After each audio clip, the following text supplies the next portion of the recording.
কি নাম আপনার? আমার নাম কৌস্তব সাহা। কি সমস্যার জন্য এখানে হোমিওপ্যাথিক চিকিৎসা দিতে এসেছিলেন? আমি বেসিক্যালি এখানে এসেছিলাম হেয়ার ফল ওরিয়েন্টেড প্রবলেমের জন্য। কত বছর ধরে আপনার হেয়ার ফল হচ্ছিল? আমার বেসিক্যালি কোভিডের পর থেকে হেয়ার ফলের প্রবলেমটা ছিল। তার মানে প্রায় পাঁচ ছ বছর প্রায়। হ্যাঁ হ্যাঁ হ্যাঁ। এখানে কতদিন ওষুধ খেয়েছেন আমাদের এখানে হোমিওপ্যাথি? আমি ফেব্রুয়ারি মাসের 10 তারিখে আগের বার ওষুধ নিয়েছিলাম, আবার আজকে এসেছি ওষুধ তার মানে নিয়ে। 1 মাস খাওয়া হলো। হ্যাঁ, হ্যাঁ, 1 মাস। এই 1 মাসের মধ্যে কি উন্নতি বুঝতে পারছেন আপনি বলুন একটু বিস্তৃত। 1 মাসের মধ্যে উন্নতি বলতে আমার যে হেয়ার ফলটা ছিল সেটা অনেকটাই কমে গেছে, near about 80 to 90% hair fall কমে গেছে।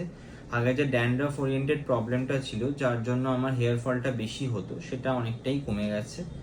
এখন আর সেই প্রবলেমটা নেই। হেয়ার গ্রোথও অল্প বিস্তর দেখা দিচ্ছে। এখন হেয়ার ফলটা বেসিক্যালি কমেছে, আমি উপকৃত এটাতে। আগে কখনো অ্যালোপ্যাথি বা হোমিওপ্যাথি চিকিৎসা করেছিলেন আপনার এই সমস্যার কারণে? আগে বেশ কিছুদিন আগে অ্যালোপ্যাথিক চিকিৎসা হয়েছিল ডার্মাটোলজিস্টের তরফ থেকে, কিন্তু সেইটা খুব একটা ফলপ্রদ বেশি দিন হয়নি। তারপর হেয়ার ফলটা কমলেও কিছু দিনের জন্য হয়েছিল, তারপরে আবার জিনিসটাকে আবার ব্যাক হয়ে চলে এসেছিল, মানে আবার সেই সেম হেয়ার প্রবলেমটা আসছিল। আমাদের এখানে এই চিকিৎসায় আপনি খুব উপকৃত এবং খুশি। হ্যাঁ হ্যাঁ, আপাতত